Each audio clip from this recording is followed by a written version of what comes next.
Es una bendición esta lluvia y qué bueno que ya pudimos iniciar. Vamos a dar gracias y ofrecer este estudio esta mañana.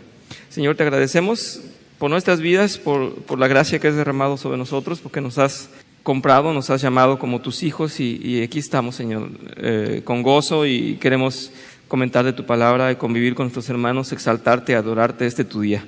Gracias por esta lluvia, gracias por cada bendición que a veces no podíamos imaginar o contarlas o siquiera desearlas, porque tú las llenas, tú las provees antes de que las comprendamos nosotros siquiera. Gracias, Señor. Te pedimos perdón por nuestros pecados, te pedimos que nos des entendimiento y crecimiento en ti, en tu Santo Espíritu. Sé con nuestros hermanos donde quiera que se encuentran, sé con tu iglesia, Señor, siempre aliéntales, anímales y dales palabra, así como nosotros el día de hoy. Te lo pedimos esto en el nombre de nuestro bendito Señor Jesucristo. Amén. Los invito a que abran o consulten sus hojas y veamos lo que continúa en esta charla acerca de la pacificación, los pacificadores. Ya estamos en el capítulo 9 y hemos visto en las semanas pasadas estos puntos y los puse ahí para ustedes, y hemos visto cómo se nos invita a seguir el camino que se nos deja en el Evangelio de Mateo, en donde el Señor nos da esta recomendación. En Mateo 18, el Señor nos invita y nos da toda una fórmula muy bien descrita en Mateo 18. Dice que primero tratemos el problema personalmente, hablemos con el hermano y si no es posible, vayamos con alguien más y tratemos de solucionar los conflictos. Esto es un proceso que el Señor garantiza que es la mejor manera de hacerlo, que no de entrada vamos a hacer un escándalo, no de entrada vamos a publicarlo y anunciarlo. Primero dice, háblenlo, y hay un proceso a seguir. Así es que estamos basándonos en este método que nos está analizando parte por parte, de manera exegética, decimos, cuando es renglón por renglón. Y esperemos ver entonces en esta parte ya que esa manera de hacer es la que nos debe funcionar. El método lo ha dicho y lo va a volver a citar. No hay una garantía al 100% de que los conflictos se resuelvan. No la hay, porque el pecado en el hombre es muy grande y nuestra necedad existe ahí, nuestro orgullo es de lo más difícil a vencer. Recordábamos, ya hemos comentado que incluso en aquella película del abogado del diablo, ¿recuerdan? Que lo hemos comentado. Dice el diablo, es que el orgullo es mi pecado predilecto. ¿Por qué? Porque a todos los hombres les encanta. Es el más sabroso. Así es que, como no podemos vencer fácilmente nuestra postura, es muy difícil que ciertos conflictos se disuelvan. El proceso funciona, el proceso está hecho para que funcione en la gran mayoría de los casos. He tenido comentarios con algunos de ustedes en las semanas pasadas y sí me han preguntado, ¿y entonces por qué tal conflicto no se resuelve? Bueno, porque hay necedad. Y vamos a ver a continuación cómo esa necedad ha llegado o ha llevado o debe de llevar a muchos de nosotros probablemente a dejar nuestra congregación, porque no estamos obedeciendo, porque el pecado es reincidente o no lo queremos aceptar. Pero ahora vamos a ver qué pasa si hemos dicho ya en las clases pasadas, si llevamos el conflicto, como no pudimos las dos personas en conflicto, llamamos a un tercero. Y ya hemos visto que no siempre quiere la otra parte. Y ya vimos que si no quiere, debemos de insistir de manera dulce y de manera adecuada y convenciéndole en las razones por las cuales sí debería de hacerlo. Ya hemos visto las razones, ¿verdad? Decíamos, ¿por qué? La persona que está ajena no está involucrada, no está en ese calor de la discusión, no está en ese conflicto de un interés, sino de resolverlo, ver el panorama desde afuera. Y se tiene más solución, así, un mayor desarrollo y un desenlace mejor, porque es como estar dentro de un nudo y ser parte de los dos cabos, o ser parte de uno de los dos cabos. El que está en el nudo no puede salir solo, se necesita alguien de fuera que venga a deshacer el nudo. Así es el problema. Y ahora nos dice el autor, en este subtítulo nos dice, ¿y qué pasa si mi oponente no es cristiano? Bueno, de antemano decimos que Mateo 18, el mensaje es dado del Señor Jesucristo a sus oyentes. Yo siempre recuerdo cuando hay mensajes muy particulares como este, el Señor dice, es que mis ovejas escuchan mi voz. Es que el mensaje principalmente es para nosotros, para el pueblo de Dios, para la iglesia de Dios. Este método está principalmente hecho con todos los sustentos bíblicos para quienes creemos en Dios y queremos seguirle y queremos obedecerle. Así es que primero que nada está para nosotros, y qué mejor, y sería ideal, sería una maravilla que en las iglesias con los recursos bíblicos resolviéramos todos los problemas. No siempre es así, pero sí es importante que nosotros como pueblo de Dios seamos un modelo para el mundo. El Sermón del Monte nos dice: ustedes son la luz del mundo, ustedes son la sal de esta tierra, ustedes son la luz del mundo, van a dar realmente luz al mundo. Un cristiano debería ayudar a la sociedad a resolver problemas. A mí me causa mucha ternura y me emociona mucho este niño Iván, hijo de Sergio y de Betty, que un buen día dijo: yo voy a poner una mesa afuera de mi patio, de mi jardín, en la calle, y voy a cobrar para dar consejos. Voy a resolver problemas a la gente. Y no solamente se me hace muy inteligente, sino que tiene un fondo muy generoso. Esa es una esencia hermosa, eso es muy bonito. Pues deberíamos hacerlo nosotros. No les digo que pongan una mesa fuera de su casa, pero se supone que si somos la luz del mundo, somos pacificadores, somos los que resolvemos problemas. Qué hermoso sería. Es el propósito de Dios. Así es que ahora que nos dicen: si mi oponente no es un cristiano, ¿qué debo hacer? Bueno, el autor nos dice: no vas a sentarlo a leer la Biblia, porque para empezar ya estás en un conflicto con él. No vas a compartirle tal vez el Evangelio de una manera puntual y literal, pero vas a compartir el Evangelio con tu hacer, con tu manera de proceder. Vas a tener que tratar el conflicto de la manera más pacífica, más humilde, más generosa, más ordenada, más discreta, para que él vea el modelo que hay en ti. Es que ¿cuál es el propósito de nuestras vidas? Que salgamos vencedores en cualquier situación y que nosotros aplastemos al otro, o que honremos a Dios en todo lo que hacemos. Y ahí entonces nos ponen un conflicto. Nosotros no podemos salir a echar una cubetada de agua o con un bat a discutir contra el vecino, como se ve en la tele. Les prometí traer una nota y la voy a traer después, pero este señor Lewis, este gran intelectual, no es ni mejor que el Evangelio, pero él hace una reflexión que, así como lo tienen derecho a hacer la Spurgeon y otros estudiosos, él hace una reflexión y dice: ¿quién sería el más adecuado para ir a resolver un problema de tu niño con el niño del vecino? ¿El señor o la señora? Y dice: honestamente, mejor que salga el señor. Si sale la señora, no vamos a poder hablar con el vecino por el resto de nuestras vidas. Si sale el señor, vamos a terminar con una carne asada en el jardín todos juntos. Aunque nos dé risa, es que la mujer se va a dejar llevar por la emoción porque la domina. Eso es normal. No digo que sea menos buena, ni menos justa, ni menos generosa, pero es que la va a dominar. Y me pagas tú el cristal. No, tu niño fue el que pateó, pero es tu pelota. Y no vamos a poder salir de ahí. En cambio van los señores y: no te preocupes, hombre, ni yo te lo repongo. No me repongas nada, vamos a hacer una carne asada, hombre. Y es parte del entendimiento de que Dios nos tiene diseñados de una manera específica. Así es que cada uno tiene una manera de resolver las cosas con unos pasos diferentes, con una estrategia diferente.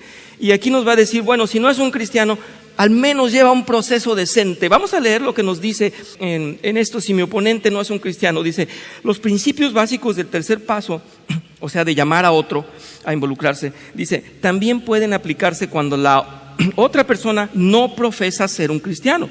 Por supuesto, podrán necesitarse algunas modificaciones. La participación formal de la iglesia no será posible y no podrá hacer que la otra persona siga normas bíblicas que usted debe seguir.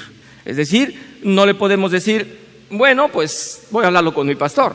Y va a decir: pues yo no soy creyente, yo no sé a quién vas a involucrar. Yo no confío en la autoridad que tenga tu pastor. A mí no me interesa, yo no hago parte de tu iglesia. Y obviamente no le va a dar ningún temor ni va a tener ningún respeto hacia ninguna autoridad de nuestra iglesia. Dice: además, su oponente deberá consentir voluntariamente a la mediación o a un arbitraje, ¿verdad? Alguien que venga a decirnos quién está bien o quién está mal. Y dice: y tal vez necesite ser persuadido de que los reconciliadores podrán ofrecer consejos objetivos y útiles. A pesar de estas limitaciones, el proceso aún puede ser beneficioso y productivo, especialmente si usted tiene en mente los principios tratados en otras partes de este libro. Hemos citado los del capítulo 8, que dicen: escuchar, esperar, atender, aclarar, reflejar, concordar, hablar la verdad con amor, hacer juicios benévolos, hablar desde el lado y no desde arriba. Todo esto tenemos que aplicarlo también con un no cristiano. Y entonces se va a impresionar y va a decir, ¿cómo que me trata de igual si yo lo ofendí? ¿Cómo que me está escuchando? Me está escuchando, pero me está escuchando todo mi problema, toda mi vida. Sí, te está escuchando. Y se está sentando junto a ti y está diciendo, en esto estoy de acuerdo, en eso tienes razón. Es que eres un excelente vecino. Nada más en este punto tenemos que llegar a un acuerdo, pero te aprecio. Y te escucho y me veo en ti. Y todo esto que dice aquí, todos esos pasos que vimos en capítulo 8 son aptos también para un no cristiano. Y dice, en la óptica del convertido, un conflicto con un no cristiano es, escuchémoslo bien, y yo el primero dice, es una oportunidad para demostrar el poder transformador del Evangelio, para lo cual usted está comprometido a evidenciar dominio propio y humildad. En pocas palabras, usted estará predicando con el ejemplo. Bueno, se supone que nosotros no nos irritamos, no nos exaltamos, no insultamos, no ofendemos al otro, no lo ignoramos, y esa es una reflexión para todos. Se supone que así deberíamos actuar. La manera de derribar realmente el monumento que hemos hecho con ese conflicto es este el paso. No hay otro, es la humildad y todo lo que viene anotado ahí. Deberíamos entonces comprender que si bien nos va a costar trabajo que el no cristiano acepte un intermediario, vamos a convencerlos con nuestra actitud y nuestro buen deseo de sanar las cosas. Yo sinceramente creo que de la misma manera en que el capítulo 8 nos mueve a no pelear sino sanar, no ganar en el conflicto sino diluirlo, de la misma manera debemos actuar con el no cristiano y vamos a tener mucho más impacto. Sí es probable, sí es muy probable, y esto es algo en lo que puedo entrar yo en conflicto, o pueden ustedes también entrar en conflicto. Sí es probable que el no cristiano no aprecie mi humildad, no aprecie mi sinceridad, no aprecie mi deseo de no pelear, no aprecie y entonces diga, como eres culpable me estás dejando que yo tenga la razón, ¿verdad? Podría decir, ¿por qué no peleas con más rabia? ¿Verdad que yo tengo razón? Yo he llegado a tener conflictos en donde digo, bueno, está bien, perdóname si te ofendí. Estás pidiendo perdón, estás reconociendo que es tuya la culpa. Malinterpreta nuestra bondad y nuestro corazón que está conmoviéndose para no pecar y que está frenando la carne para no pecar. Podemos caer en esa dificultad. Sin embargo, ¿cuál es el paso a seguir? ¿O cuál es el proceso? ¿O acaso, les pregunto a ustedes, o acaso tendríamos que dejar de un lado la humildad, la generosidad, el deseo de pacificar? ¿Alguien quiere responder? Yo digo que el Señor, aun cuando estaba siendo crucificado y siendo golpeado y siendo azotado, siendo insultado, aún así no se quejó y siguió en su postura de humildad. Y es a lo que estamos invitados a seguir. No sé si alguien quiera comentar porque no veo ninguna mano, pero creo que esto nos debe conmover porque el mundo no forzosamente va a apreciar ninguna de las cosas a las que Dios le llama virtudes. Hermano, gracias. Yo creo que cuando vamos con un no cristiano, por lo que está en la pantalla ahorita, hay varias cositas que observar, que ver, que tomar en cuenta. Y a veces por la calidez del conflicto, por la situación a veces muy forzada, sí tendemos a desviarnos o a dejarnos llevar por el primer impulso. Entonces, una de las cosas es que ciertamente por seguridad no podemos tratar igual cuando tratamos con un cristiano que cuando tratamos con un inconverso. Por seguridad, por cuidarnos. Tenemos que pedirle mucha sabiduría a Dios en esos casos. Por otro lado, lo que está comentando es lo más importante, que tenemos que servirle a Dios ahí en ese momento también. Y eso es bien difícil. Uh-huh. Pero si logramos, pidiéndole a Dios, si logramos obedecerlo, aun cuando la carne nos quiera llevar para otro lado, le vamos a dar gloria a Dios y después nos vamos a sentir mucho mejor. Puede ser un alma incluso que sea alcanzada por esa simple situación de ese problema, pues. Sí, gracias. Hermana Judith, muchas gracias. Es cierto y es una oportunidad para predicar, siempre, sí. Bueno, yo quiero compartir algo que me sucedió hace unos años y veo la importancia, siempre le he dado peso mucho en este tema de ser pacificadores a la prudencia. Se me hace que es una virtud, si se le puede decir, muy importante a la hora de ser pacificadores. Hace unos años, cuando todavía estaba casada, mi hermana tenían una perra, cuando mis sobrinos estaban chiquitos, tenían una perra muy querida y sobre todo sobre mi sobrina, que era chiquita en ese entonces. ellos a su vez vivían en un conjunto de casas con reglas y no tenían a veces cuidado, es la parte que a ellos les corresponde, no tenían a veces cuidado que a veces la perra se salía sola, ¿verdad? Entonces eso causaba malestar a los vecinos. Y tenían un vecino que no reaccionó bien, es decir, lejos de ir a hablar y decir que tuvieran más cuidado con la perra, pues decidió envenenarla. La envenenó así, sin tentarse el corazón.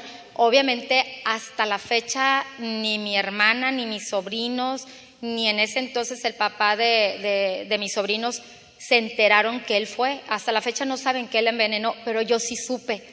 A mí de voz directa, confesada por los labios de esta persona, supe quién había envenenado a la perra, que tanto causó daño, porque a mi sobrina le vinieron muchos temores sobre la muerte. Fue su primer enfrentamiento a la muerte, sufrió creyendo que todos nos íbamos a morir.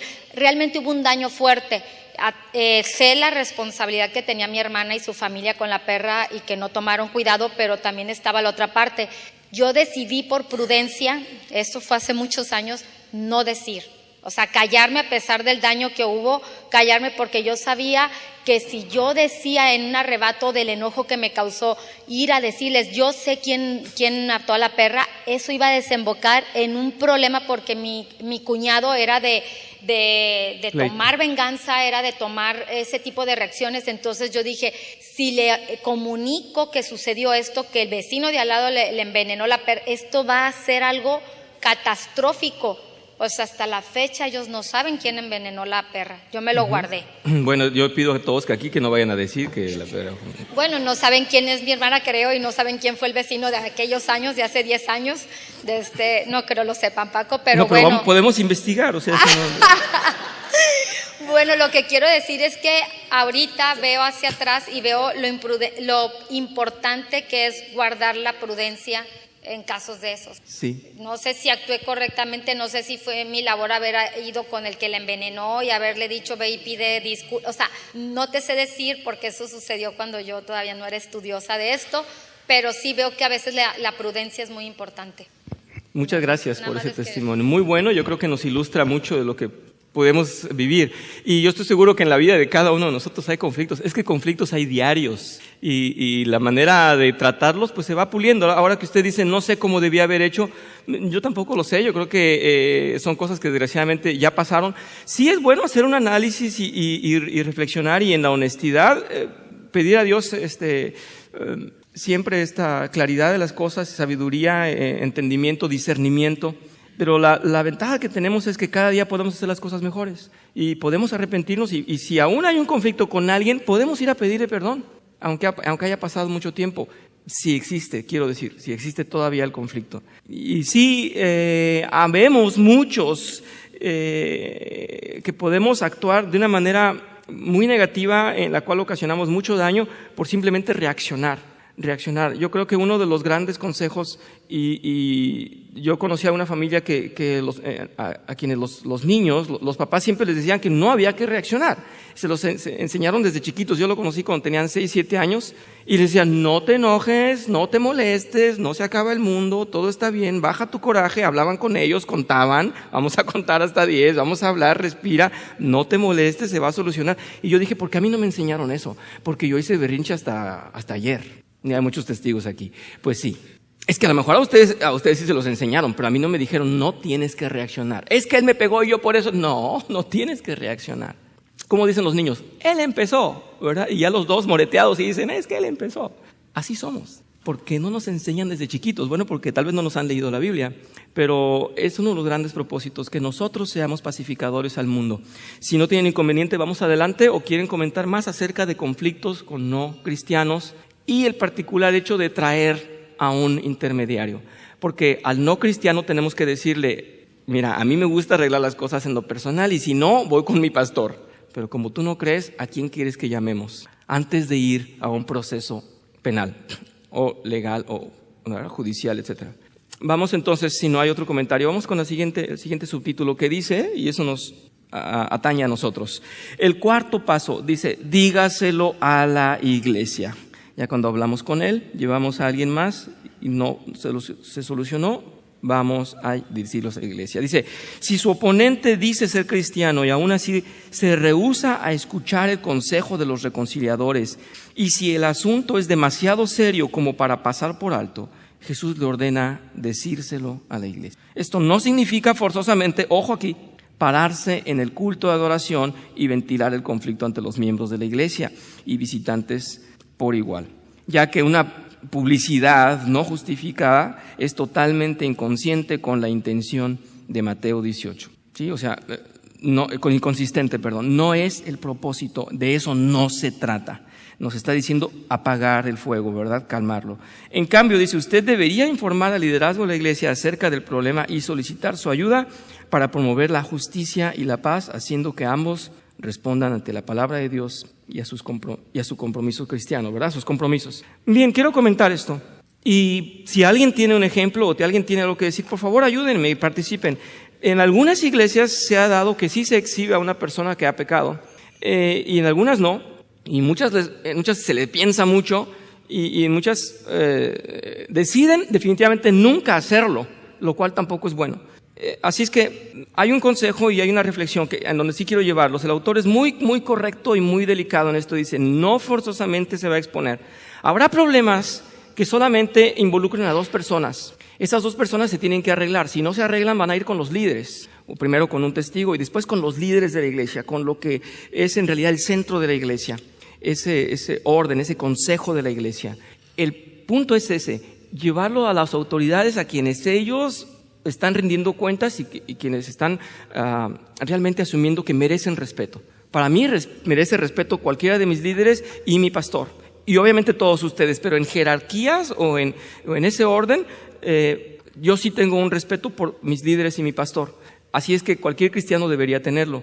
Hasta ahí el conflicto debe ser tratado por los líderes de la iglesia, porque el problema solamente atañe a dos personas. Pero cuando el problema daña a toda la iglesia o daña el nombre de Dios o daña la moral de la iglesia, tiene que ser público. Hay una fina línea, pero voy a dar un ejemplo y espero no estar pecando en esto. Solamente quiero decir que en algún momento teníamos unos jóvenes dedicados al grupo de alabanza. Y eran novios y pensábamos que se iban a casar en un futuro y después dijeron, no, es que hemos vivido por un tiempo ya en una relación carnal. Eso afecta a toda la iglesia, eso no afecta a las dos personas. Eso se vio con una persona, se vio con los pastores, se habló con los diáconos, se habló con todo el mundo y dijimos, están ahí al frente cantando estos jovencitos. Y lo peor es que ya el rumor era bastante grande y casi todo el mundo lo sabía. Entonces no podía la iglesia decir, no pasa nada, que se oculten. No pasó nada. Todo el mundo casi lo sabía. Se tenía que aclarar públicamente en el frente de la congregación. Era importantísimo hacerlo, porque era un paso a seguir. Y es muy doloroso y es muy penoso, pero se hizo y se acabaron los rumores. Y se acabaron los chismes y por qué el pastor no actúa y por qué el director de alabanza se hace tonto y por qué... No. Se acabó el conflicto. Pero hay circunstancias que no se deben ventilar y entre menos se ventilen es mejor, porque si no dañan a la iglesia. ¿Me explico? Hay un problema que ya dañó, que hay que solucionarlo y hay que exhibirlo, hay que sacarlo para limpiarlo. Y hay otro que si lo sacamos puede dañar. Entonces mejor que se quede así. Sí hay una línea fina y sí hay mucho discernimiento, pero lo más correcto es atenderlo, ya sea de manera discreta o de manera pública. Es necesario que la iglesia actúe. Bien, vamos a seguir. Dice, los líderes de la iglesia podrían consultar a los reconciliadores y confirmar su consejo, o podrán realizar una investigación completamente independiente y dar su propio consejo. O sea, por su cuenta ellos deberán ver quién tuvo la culpa o no, quién tiene más peso en este conflicto. Dice, como ocurre con la decisión de árbitros seculares, la opinión de la iglesia busca ser vinculante para su propio miembro, sea que a la parte le guste o no. Es decir, aquí no debe haber favoritismos, debe realmente hacerse un arbitraje consciente y honesto. Como enseña Mateo 18, del 18 al 20, la iglesia habla con la autoridad de Cristo, mismo cuando actúa según su mandamiento bíblico de tratar con el pecado. Los invito a que veamos esta cita de Hebreos 13. Hebreos 13 en el versículo 17 dice, obedecer a vuestros pastores, sujetaos a ellos, porque ellos velan por vuestras almas, como quienes han de dar cuenta, para que lo hagan con alegría y no quejándose, porque esto no os es provechoso. Así es que debemos obedecer a nuestros pastores. Nuestras autoridades realmente cuentan. Si alguien se bautizó en la iglesia, es porque cree que la iglesia obedece a Dios. Cree que el pastor obedece a Dios. Confía en la autoridad que le ha sido dada al pastor. Llegaron las personas hace algún tiempo, con cierta frecuencia llegan a la iglesia y dicen, venimos aquí porque nos queremos bautizar. Bueno, pero buenos días, no te conocemos. ¿Confías en nuestra autoridad como hijos de Dios, como iglesia, como cabeza del pastor, es la cabeza de la iglesia? No, pues es una iglesia cristiana, pues aquí me bautizo. Bueno, le estás cediendo al pastor, estás concediendo, estás comprendiendo y asegurando que esta iglesia tiene una autoridad, es el pueblo de Dios. ¿Por qué la persona se casa en su iglesia? Pues porque confía en la autoridad que le ha sido dada al pastor para unirlos. En la fe, en la misma fe de Dios. No es que el pastor sea mejor que los demás, es que es el representante de esa iglesia. De la misma manera, si tengo un conflicto, ¿a quién debo ir? Al que le cedí la autoridad para bautizarme, para casarme. Al que estoy siguiendo como autoridad, que es mi pastor. Así es que no están puestas de gratis las autoridades en la iglesia. Las cabezas en realidad están puestas por fe, por el Espíritu Santo. Esto lo hemos comentado en el núcleo de la iglesia y hemos dicho con diáconos, ancianos, pastor, hemos dicho es que es Dios el que nos pone. Es Dios el que nos pone porque podrías estudiar muchos años, sí, pero si no tienes la vocación no lo vas a hacer.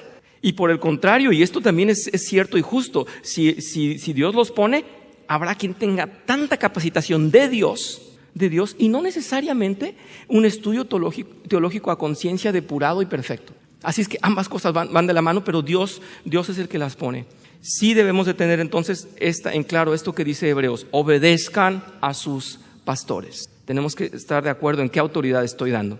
En 1 Corintios 6, del 1 al 8 dice, indica que esta autoridad se extiende no solo a temas personales, sino también a temas materiales. La única vez en que un cristiano puede desobedecer correctamente a su iglesia es cuando sus instrucciones son claramente contrarias a lo que enseña la Biblia. A ver si estamos de acuerdo en este renglón. ¿Sí estamos de acuerdo? Si mi pastor me dice que venga aquí y me pare de cabeza, y voy a decir, ¿y dónde dice en la Biblia? Y si me dices que tienes que estar aquí toda la madrugada a llorar para que puedas tener el derecho a dar clase en la mañana, voy a decir, ¿de dónde dice en la Biblia? La única manera en la que yo debo o puedo desobedecer a la iglesia es cuando no esté actuando de manera bíblica. Y eso tiene razón. Vamos a leer esta cita que nos invitan en Mateo 23, del 1 al 3. Después de esto, Jesús dijo a la gente y a sus discípulos, los maestros de la ley y los fariseos tienen la responsabilidad de interpretar a Moisés, o sea, la ley, ¿verdad?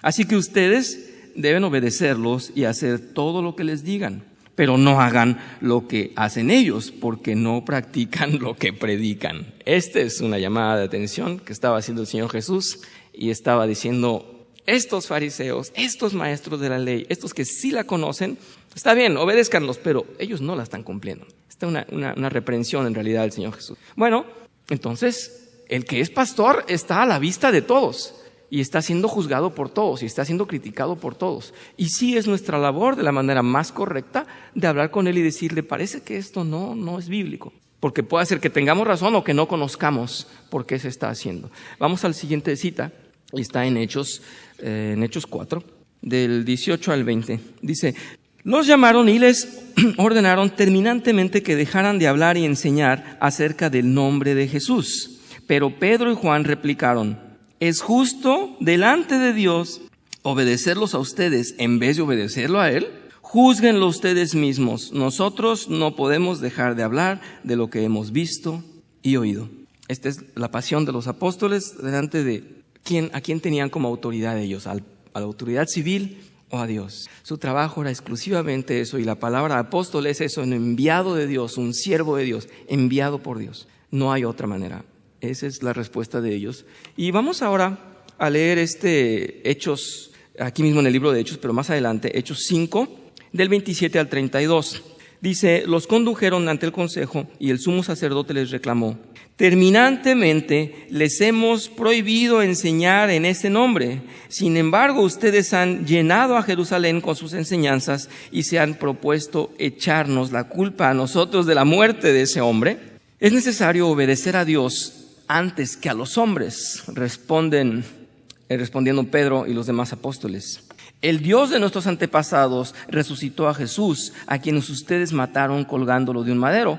Por su poder, Dios lo exaltó como príncipe y salvador para que diera a Israel arrepentimiento y perdón de pecados. Nosotros somos testigos de estos acontecimientos y también lo es el Espíritu Santo que Dios ha dado a quienes le obedecen. Está confirmada mi autoridad, a quien yo le sirvo, a quien debo obedecer es a Dios. En el método nos dicen, en vez de asociarse con un hermano o hermana obcecado como si nada estuviera mal, los amigos cristianos deben recordarle amable pero firmemente que tiene asuntos importantes que atender antes que pueda adorar a Dios adecuadamente y participar de la comunión.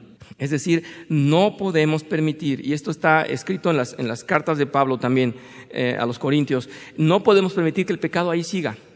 No nos gusta, le va a dar pena al hermano, pero es que ya infectó a la iglesia.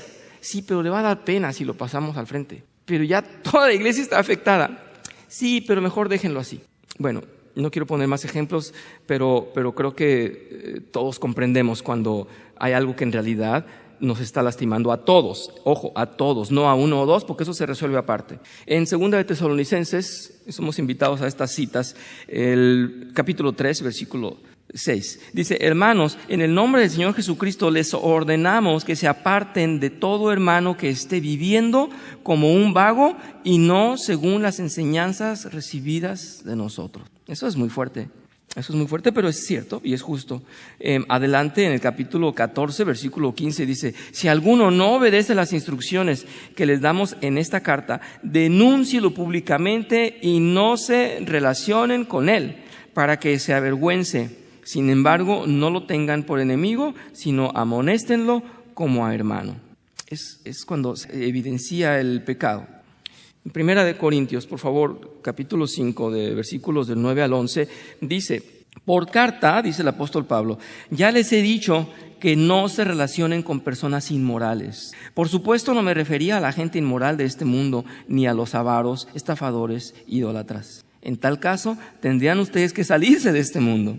Pero en esta carta quiero aclararles que no deben relacionarse con nadie, llamándose hermano, sea inmoral o avaro, idólatra, calumniador, borracho o estafador. Con tal persona ni siquiera deben juntarse para comer. Hoy nos ponen un peso a todos. Nos ponen un peso a todos porque no somos necesariamente los que vamos a filtrar o a decidir sobre otros. Van a decidir sobre nosotros mismos. Habrá quien diga, no puedo comer contigo.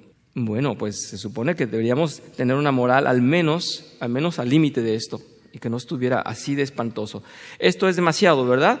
La inmoralidad, la idolatría, calumniar, los vicios y ser un estafador. ¿Habrá de esto en la iglesia? Pablo está diciendo, sí. Estoy diciendo, dice Pablo, exclusivamente de la iglesia. Con los demás no me estoy metiendo, porque tendrías que salir de este mundo. Dice, estoy diciendo que en la iglesia lo hay. Esto es lo que dice Pablo. El autor nos dice, el autor del método, si eso no resuelve el problema, la iglesia deberá seguir adelante con el quinto paso. Y nos vamos a quedar aquí, porque el quinto paso dice, trátelo como a un incrédulo. Y eso pues es más grave todavía. Vamos a dejar aquí el estudio, si les parece, a no ser que haya algunos comentarios. Sí, hermano, gracias. Ampliando un poquito lo de hace rato, la persona que me compartió de la palabra es un hermano de mi madre. En su primer amor él quería compartirle a todo el mundo. Yo fui uno de los primeros a los que le compartió, gracias a Dios. Y enfrente de su casa vivía el misionero que le había compartido, y a un costado enfrente también de él vivía un hombre. Y mi tío intentaba llevarse bien con él, pero tenía una relación. Este señor no se abría pues a una buena relación. Un día se le ocurre a mi tío compartirle, y no, pues ahí se lo hizo, ahí fue donde ya ni le habló. Y cada que podía, le hacía daños ahí enfrente en la casa. Le tiraba basura y cosas adrede, y él llegó a verlo varias veces. Entonces mi tío empezó a orar por él y dice que un día iba saliendo para la iglesia y él tenía algo que hacer en la iglesia, tenía un compromiso ese día. Entonces este hombre estaba arreglando su carro, había quitado la llanta, puso un gato, y justo en el momento que mi tío iba saliendo, no sé qué hizo, le movió y se le cayó el disco donde va la llanta, donde van los birlos de la rueda. ¿Sí? Se le cayó arriba de la mano, se le quedó el carro encima de la mano con el disco. Y es filosísimo esa pieza. Entonces, pues el hombre se le cayó y empezó en un grito, ¿no? Mi tío iba saliendo con su familia y ya iba reducido de tiempo para llegar, tenía un compromiso, pues se paró, se bajó rápido y metió un gato que traía él y le sacó la mano y lo llevó al hospital. Entonces, pues llegó tarde a la iglesia, pero hizo lo que creyó que el Señor quería que hiciera ese día. Nunca fue a la iglesia este señor, nunca quiso, pero ya tenían una relación buena. Y eso ya es algo, a veces, queriendo alcanzar a una persona, una de las primeras cosas es tener una relación de amistad. Muy bien, muy buen testimonio, muchas gracias. Muy bien, vamos todos a dar gracias y aprendamos lo que el Señor nos dé en entendimiento. Como dice en Santiago, pidamos discernimiento que se nos va a dar y mucho si lo pedimos con humildad. Vamos a dar gracias. Señor, te agradecemos por la oportunidad de haber comentado este proceso para sanar y para resolver conflictos que nos presentas en el Evangelio de Mateo. Y gracias, Señor, porque ciertamente somos carne y somos sensibles y nos afecta todo. Nos afecta cómo nos miran, si llueve o no llueve, si hay aire, si hay frío, si tenemos hambre. Nos afecta si nos invitan o no nos invitan, nos afecta todo y reaccionamos y no sabemos resolver problemas. Pero gracias por esta guía, gracias por tu Santo Espíritu que nos va a sacar adelante, nos va a llevar a resolver conflictos. ¿Y qué más quisiéramos, Señor? Realmente ser la luz del mundo y realmente que nos llamen como pacificadores y que podamos servirte y dar testimonio siendo pacificadores en nuestra propia vida, en nuestra propia iglesia y con el mundo. Haz de nosotros, Señor, siervos fieles y productivos que manifiesten tu nombre, que den muestra de tu evangelio, que podamos en realidad vivir conforme a tu santa voluntad. Te lo pedimos en nombre de Cristo Jesús. Amén. Gracias.